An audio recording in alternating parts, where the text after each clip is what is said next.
Shotgun with Charlie.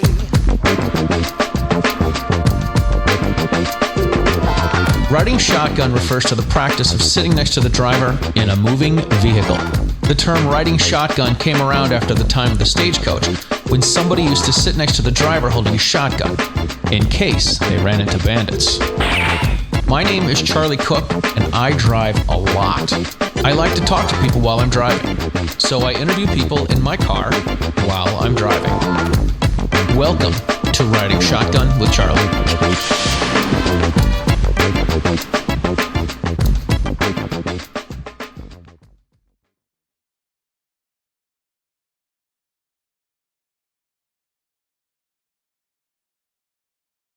All right, before we start this episode of Riding Shotgun with Charlie, I want to say thanks to everybody that is watching the show on YouTube, on Full 30, on Gunstreamer, and on the OpsLens app. If you haven't subscribed to the YouTube channel, please do. If you'd like to support the show, you can buy some Riding Shotgun and some Gungram stickers and patches at ridingshotgunwithcharlie.com on the shop page. And everything that comes in from there is used to help get the stagecoach across America. So we appreciate you guys watching the show. Thanks. All right, welcome to this episode of Riding Shotgun with Charlie. Today we are in Hyannis, Massachusetts on Cape Cod, and I have with me Toby Leary from Cape Gun Works. Toby, thank you so much for being on the show. Hey, I'm glad to be here. We've threatened to do this a couple times, and here we are. You have a busy life, so when I come down here to teach the Utah class for you guys, you're always tied up. Oh, so he's blaming me. I think I've been bumped for more important guests, so it had a major reflection on my self-esteem, but I am finally here, so now we're good. Please. Nice. Yeah, so this will happen. A highly trained professional, right? Hopefully that baby will stay. All right, you're one of the owners of Cape Gun Works. I am. You guys have been doing this for quite a while. Yep. And you guys went from a small store and a little building next to a hair salon to having this big kick-ass range. Yeah, well, the humble beginnings actually started in my woodworking shop in a closet under the stairs. So we had a closet under the stairs, which it's almost like a museum now. Like, you go in this closet and all the shelves are there with like old records and whatnot, but the shelves are still labeled 9mm, 380, 40, gosh. 45. It's pretty funny. Really? And, yeah, oh yeah. And so it was really a challenge to, when I was meeting a client for a kitchen renovation, and meanwhile the 1 o'clock gun appointment walks in, so it was all by appointment only, and I'm like, these two businesses don't necessarily mesh well. They don't play well with each other, so it was like, I got to do a better job scheduling. But right. Yeah, no, it was wearing a couple of hats. Yeah, it was pretty interesting. So then, yeah, you're right, we moved basically across the parking lot when a bank shut down and the rental opened up. We were like, this is great. What better place to start our gun store? There should be a big safe there. Yeah, there's a big vault, and we even did a little video series on YouTube called The Vault, where I would talk about cool guns and whatever, would bring it out of the bank vault. Oh my God, that's awesome. I do miss that bank vault, by the way. That was a pretty cool little addition to the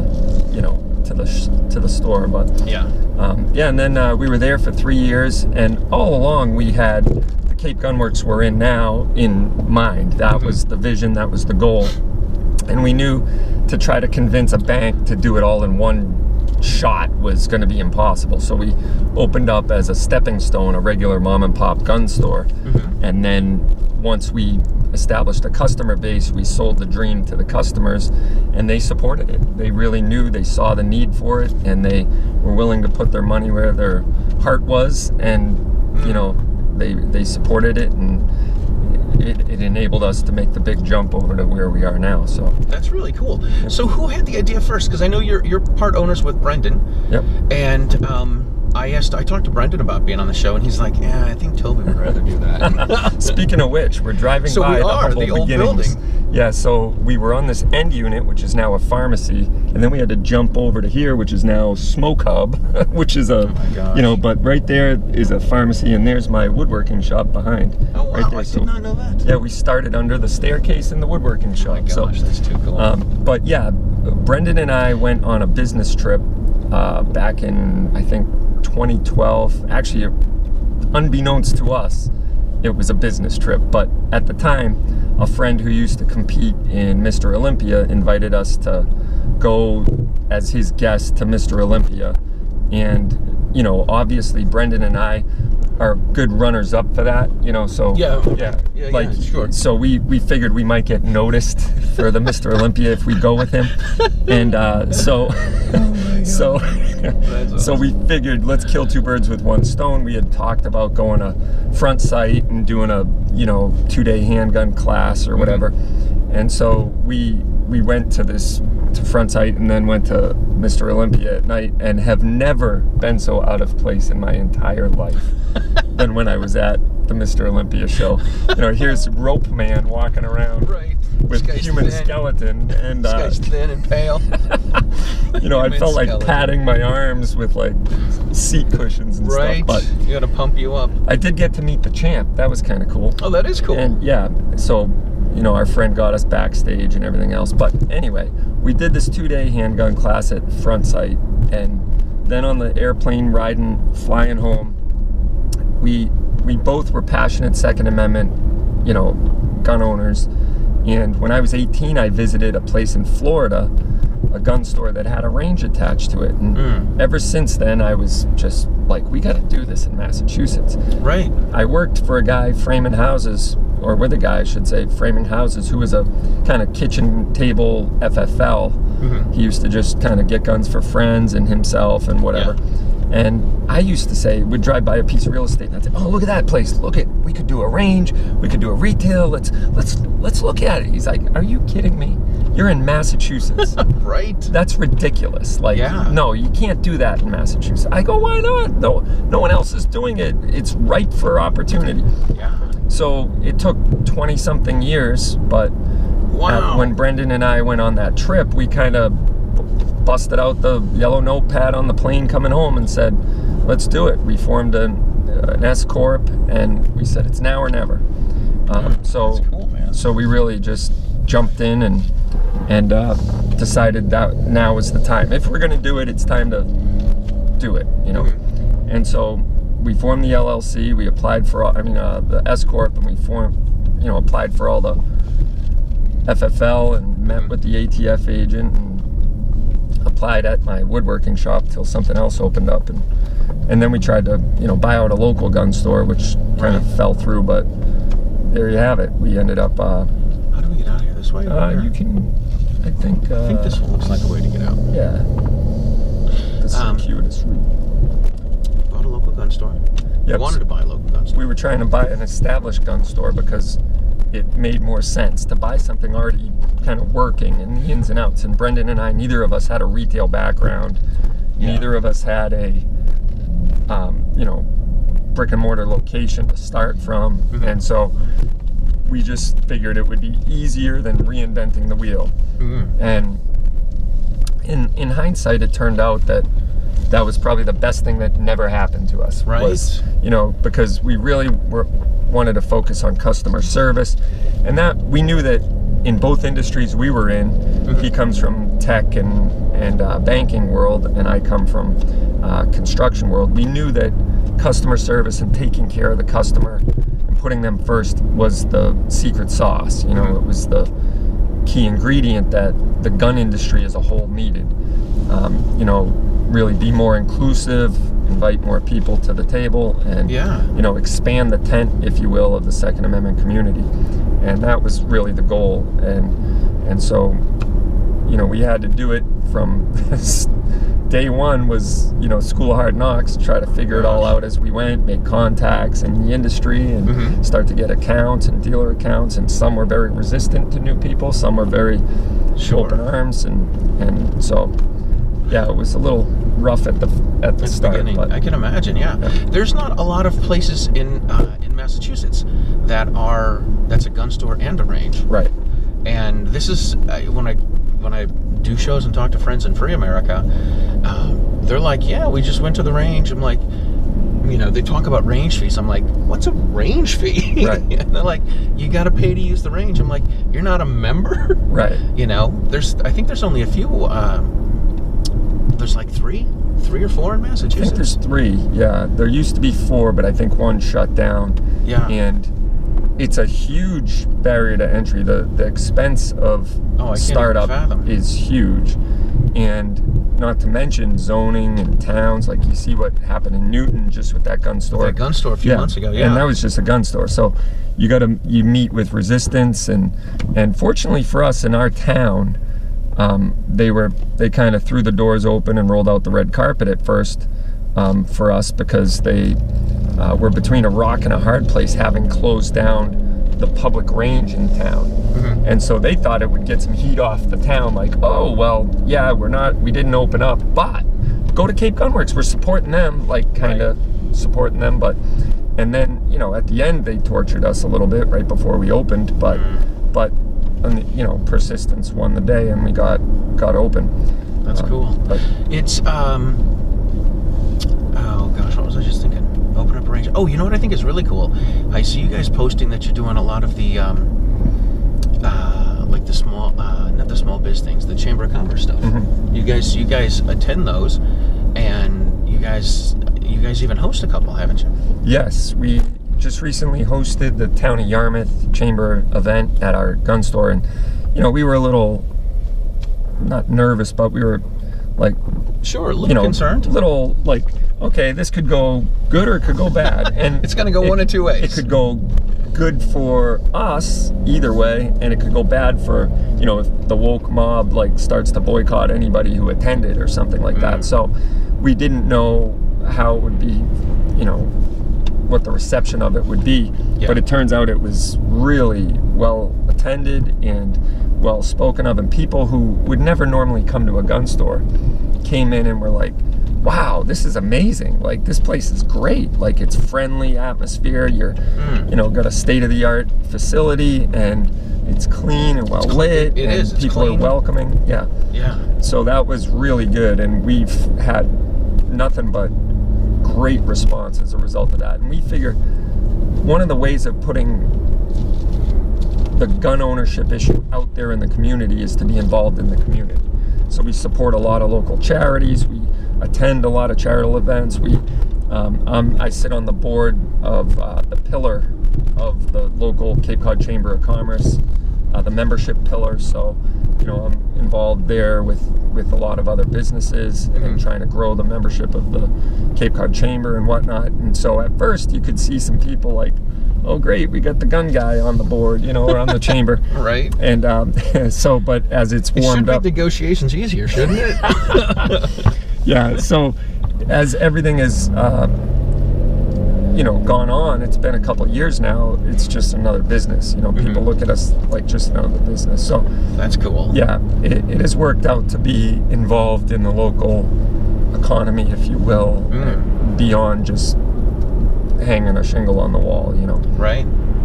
Do you still have the woodworking biz going? I do, yep. The woodworking business is going. It's going strong, almost 20 years now. It's been 19 years. Man, that's amazing. Yeah, so we're really fortunate that we have a good customer base and a good team, and we've been able to keep that going, even, though I give more of my attention now to the gun store. The other side of things runs very well, and I come in as needed and, tweak things or make adjustments, massage it, So, right. That is too cool, man. Too cool. Yeah. And one of the things that goes hand in hand with that community outreach is, you were mentioning earlier about the local gun clubs. Like, everybody to shoot around here, usually you got to be a member of a gun club, like a sportsman's club or something. Right. Yeah. So unless you know somebody who is a member, you can't just walk into any club and want to shoot. It's a good old boys club. You can't You can't go plunk down $20 or $25 and shoot for an hour. Unless you're doing trap or skeet, that's a different thing. A lot of times they'll have that type of event. But if you want to shoot pistol or rifle, unless it's a sanctioned match or some sort of outreach and invite only, women on target, or something like that, which the clubs do a very good job of doing, there's no place for you to just come plunk down some money and shoot for an hour. And so that was a big need in our community, as well as training. Like the local clubs, they have their basic NRA course once a month or something for licensed carry. But if you want to get good firearms training, like a training course or a more advanced, a basic pistol handling course or a intuitive defensive shooting or a longer, more in-depth comprehensive class, most clubs don't host those in Massachusetts. They do in the rest of the country, but for some reason Massachusetts is scared of that for liability reasons. So we saw this huge gaping hole in the need for a training facility, and that's the third leg of the stool for our shop. It's you have the retail operations, you got the range operations where people can come in and shoot, but then the training, which you've done many times at our location with your Utah class and whatnot. So we wanted to be the go-to place for training opportunities. So even in January we have a guy coming up from Florida that I've trained with, Don Edwards from Green Line Tactical. He's doing 3 days of classes. He's doing a low light class on Friday. I think it's right before SHOT Show, and then Saturday and Sunday he's doing a 2-day red dot pistol class. Oh, cool! So these are two classes that are a lot of people are buying red dot pistols. A lot of people are using lights for home defense or weapons mounted lights. And so it's going to be a great class. Looking forward to that. But that's just one of the many opportunities. Now you I don't know if you remember when we met. I'm going to say we met in 2013. Yeah, it sounds about right. At the Worcester Pistol and Rifle Club. We were both doing a combat focus shooting class with Rob Pincus. And you guys sat there, and you and Brendon had recorders. You just recorded all these conversations. And that was really cool. And that's when we started offering the Utah class down here. You guys offer a lot of classes, which is really cool.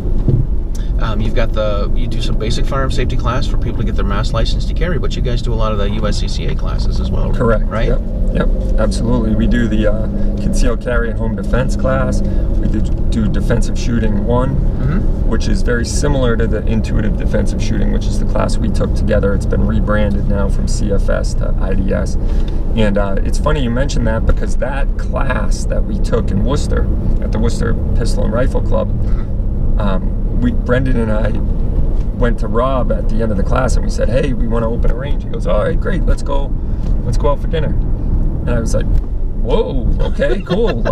And so we go out for dinner with him, and he whips out the notebook, and we whip out the notebook, and he goes, what are you going to do? And we're like, this, and this, and he starts giving us advice, and because he ran Valhalla, a 5-star range for a long time, and we figured, what better way to start things off by picking somebody's brain who's been there, done that, Exactly. And so that was a really good kick in the pants for us and to this day Rob comes and teaches classes for us, and we consult with him when we make changes or whatever, so he's great resource. It's a great resource. Absolutely. Yep. Now for the last year and a half, you started a budding radio career. So one of the things you do as a reach out, or as a reach out sort of a thing, is you have one of the local radio guys come down. Sure. And host book signings, and they do some live broadcasts and all sorts of stuff, right? Yeah, and what started all that was when we first started as a gun store. Whenever there was some shooting tragedy or some big news event that got people talking about guns, or some major piece of legislation, the local talk radio hosts here would say, hey, can you come on for one segment?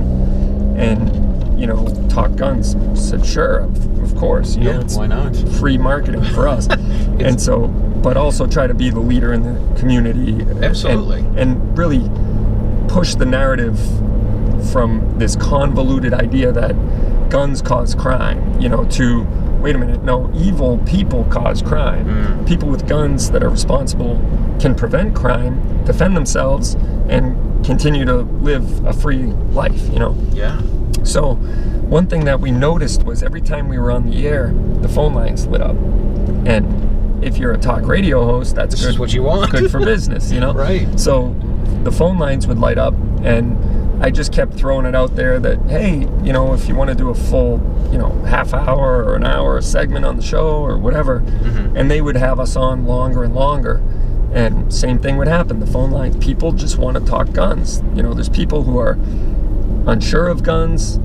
They're, you know, not likely to own one, but they're not necessarily against. Yeah, they're apprehensive. Right. So if we also we had the grandmothers against gun violence come in, and kind of like, you know, they'd hold signs at the Rotary like end gun violence now.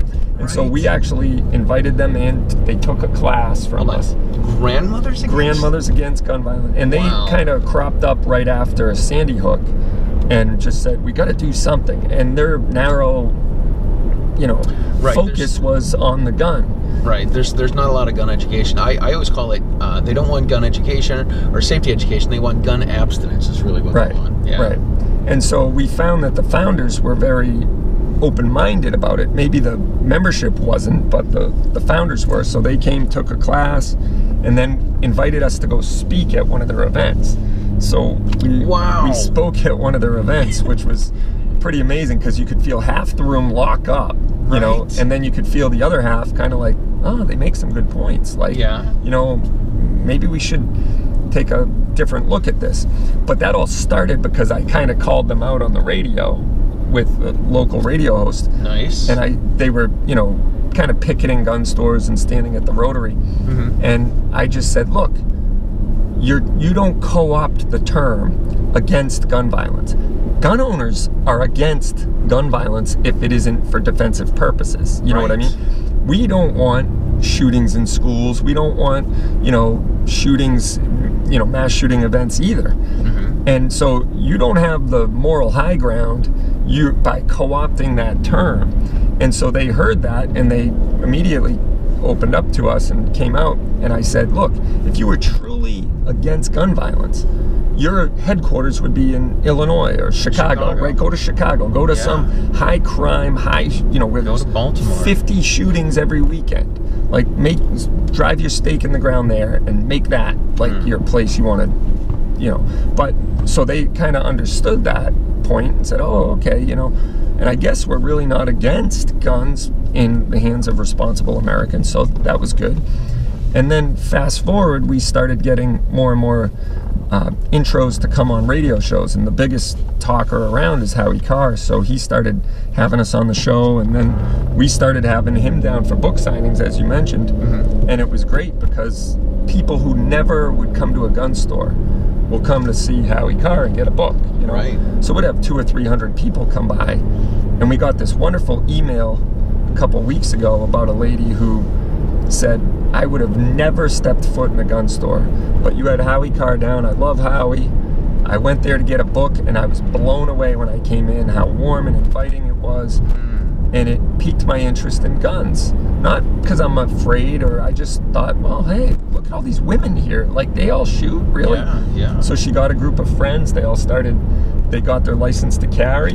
Now she's a member at the range. That is cool. She's, you know, just like, I love my new hobby. Right. And so that's really what I meant earlier about expanding the Second Amendment tent, you know, make those stakes a little wider. And so it ended up, we get caught in this COVID nonsense. We get closed for 8 weeks. And during the day, the phone wouldn't stop ringing. People like, what's going on? What's going on? What's going on? So I started doing these Facebook Lives. You know, we do these little live streams on Facebook. And I was getting a lot of viewers. Everyone's home, bored to tears. You know, they're watching. You know, a lot of people would start watching and typing in their questions, and I just started answering questions. And so, yeah, we did that for a while daily. Then I started doing it 2 or 3 times a week, and then we were definitely continuing once a week once people were kind of back to work and everything else. Yeah. And we just said, why don't we make a radio show?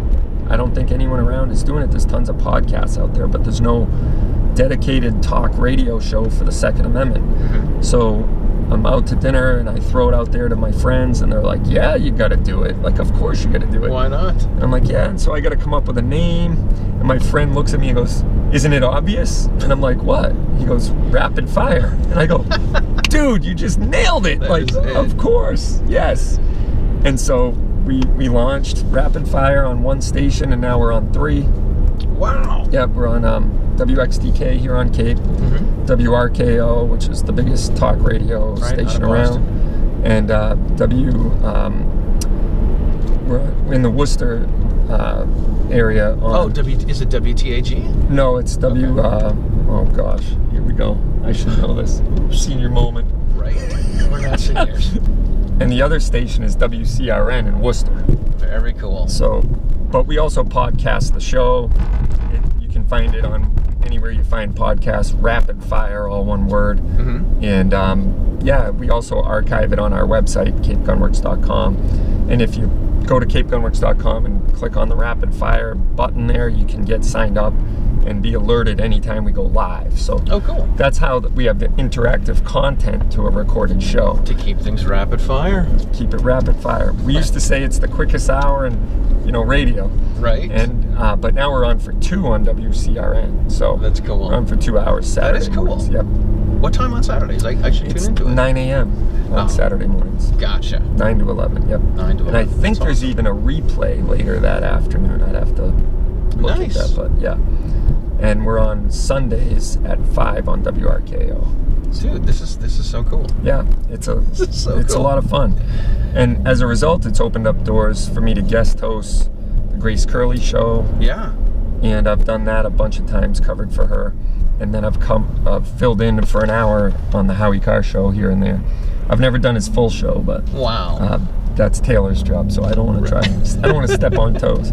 Right. But I've got to cover the last hour a few times. That is too cool. It's fun. Yeah. That is too cool, man. That is too cool. How did you? I usually ask people this earlier. How did you get into gun stuff? So I got into shooting in the Boy Scouts, really. Oh, cool. Which was when I was 12 years old.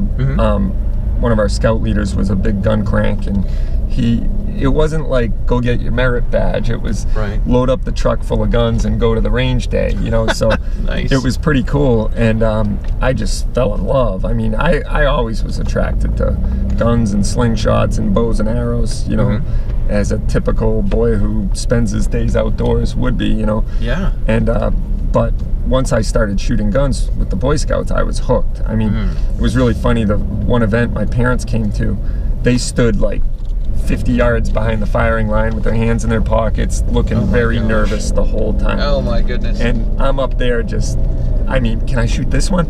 No, you gotta wait till that's the line right there. So, okay, I'm gonna get in line, Right. And so then I'd shoot that gun. Can I shoot this one? Like, yeah, you can shoot it. And they're like, boy, we got a live one on our hands here. No and kidding. so then Brendon, my business partner, was a couple years older than me. So when I was 16 or 15 and a half or whatever, he was 18, so he had his FID and he bought a couple shotguns, and he'd take me shooting and we'd go out. And then when I turned 18, I was down at the local police department with my application in hand, my class that I took in hand, filled it out with my check on top. Oh my gosh. I'm like, here I am to get my license to carry. Go. That's awesome. Yeah, and you could get the license to carry back then at 18. So the police were like, yeah, we got a live one here, folks. No kidding. And I was calling every week, hey, did it come in yet? Did it come in? And they're like, we'll call you.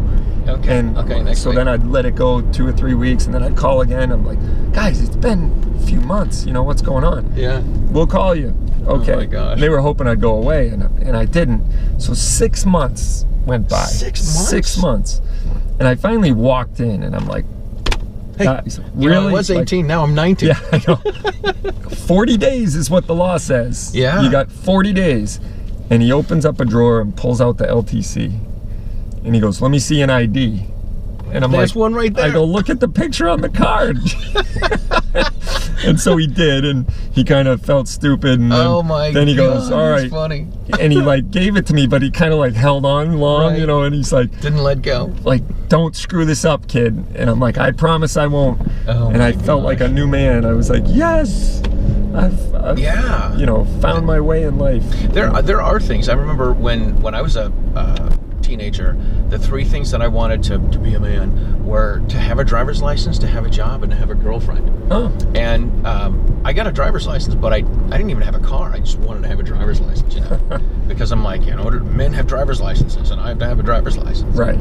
Well, the funny part of that story is, once we opened the gun store, you know, now it's whatever, I don't even know the math, 30-something years later, my old scout leader walks in the door.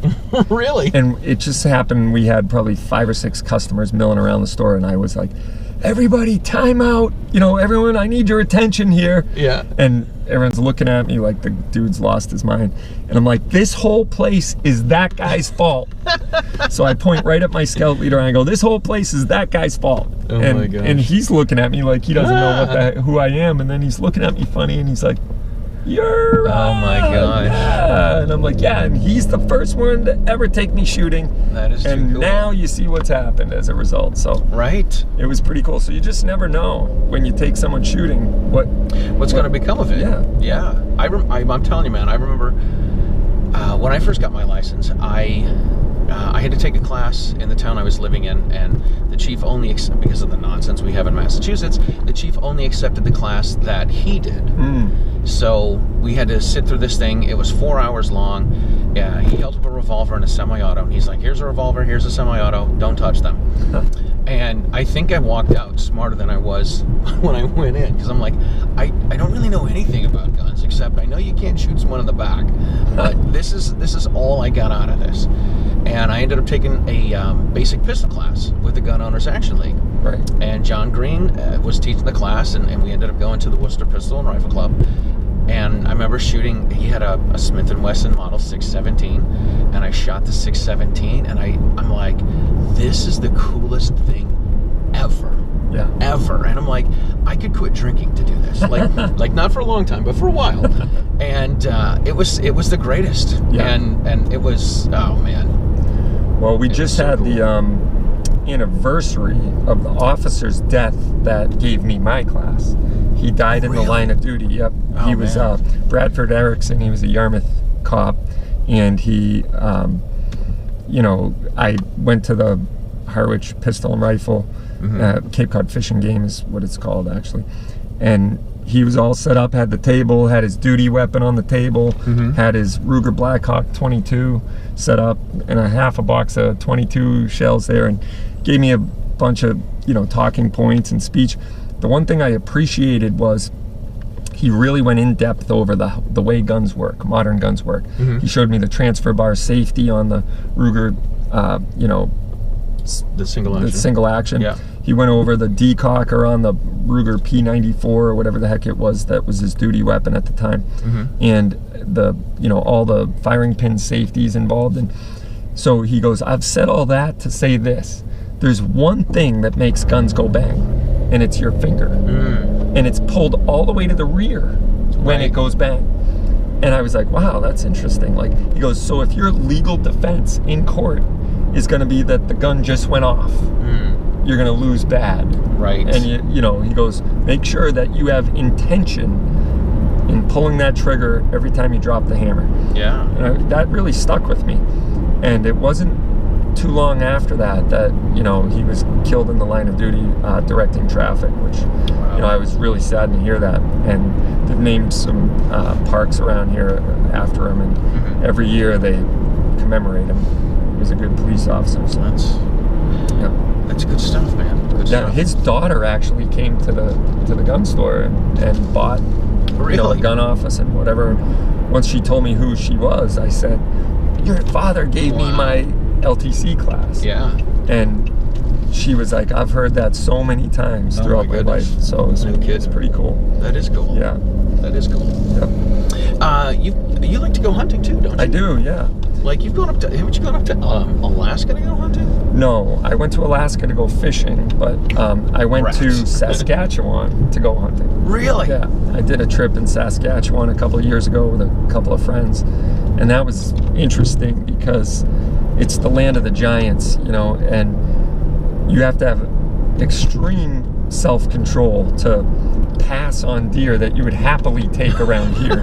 Right. You know, you think about it around here, like, that's the biggest buck I've ever seen in the woods, and I'm letting him walk right now. So I ended up shooting a buck that was very comparable to one that I had killed here on Cape Cod, believe it or not, and that was my first buck ever, and it was the biggest deer shot in '96, so it was a long time ago, but I haven't shot anything close to it since.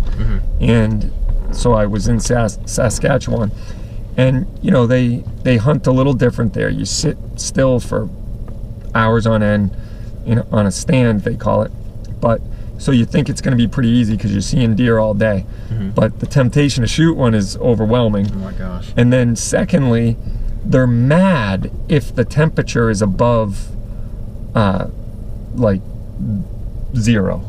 If it's above 0, they're mad. They're like, oh, the deer aren't going to be moving today. So they're happiest when it's between 20 and 10 below 0. That's nuts. And they drop you off at 5:45 in the morning and pick you up at 6 p.m. or, you know, it's like sometimes 12 to 13 hours on stand. Jeez. Yeah, that's nuts. It's big boy hunting and big girl hunting up there. They don't pick you up. They said, we'll pick you up if you want, but your best opportunity is between 10 and 2, which is totally different hunting from around here. Most people go out in the morning, come out of the woods, and go back in the afternoon. Yeah. But during the rut, between 10 and 2 is when they kill most of their deer up in Saskatchewan, so they're out chasing does. Wow. So yeah, I like to deer hunt, I like to bird hunt, I like to take my dog out and do waterfowl and upland, but this year was the fewest amount of days of field that I've had in probably 15 years. I've barely made it out in the woods, a lot going on, but the season starts again Monday with muzzleloader, so I'll be in the woods Monday morning. Yep. Very cool, man. That's awesome. Pretty excited about that. All right, listen, we are almost where we need to be, so we gotta wrap things up.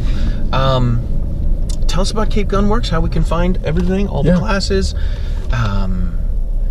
all that good stuff. Where we can find Rapid Fire. You can always go to capegunworks.com. That's kind of the home base for operations. You can find Rapid Fire there. You can see our inventory. We've recently revamped the website, so all of our in-store inventory is there. Also, our distributor's inventory is there. So if you see something that says ships from warehouse or ships from distributor, it means it's in stock there, and we'll have it in a couple days, which is really cool.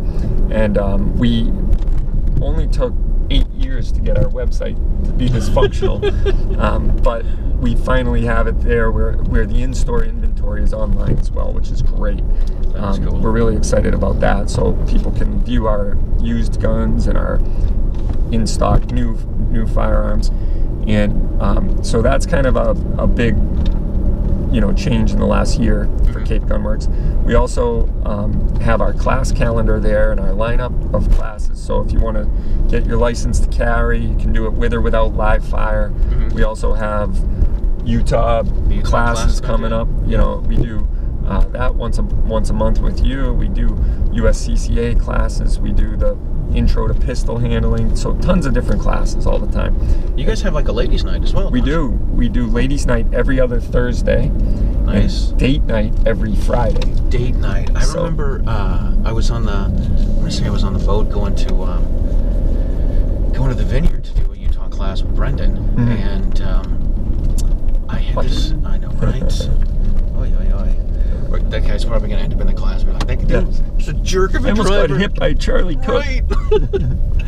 I told him I thought about having a Mr. and Mrs. Smith and Wesson class. That's actually a good idea. Which is kind of a funny idea. Yeah. All right, listen.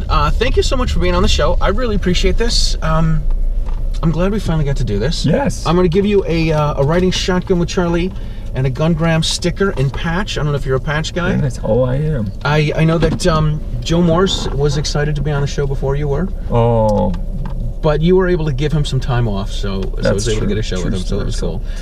Thank you so much for being on the show. My pleasure, and I appreciate you having me, and it's always good to see you doing a good thing for the Second Amendment and keep up the good work. Well, thanks, man. I'm just trying to keep up with everybody else. That's all I'm doing. Well, you're doing a fine job of it. Thanks, man. All right, listen, thank you guys for watching the show. If you are not a member of the Second Amendment Foundation, please join them at saf.org. You can check out all of your favorite pro-freedom podcasts on the Self-Defense Radio Network, which is sdrn.us. You can watch Riding Shotgun on YouTube, Gunstreamer, Full 30, and on the Ops Lens app, and you can listen to it everywhere where podcasts are found. And we thank you guys for watching the show. Thanks.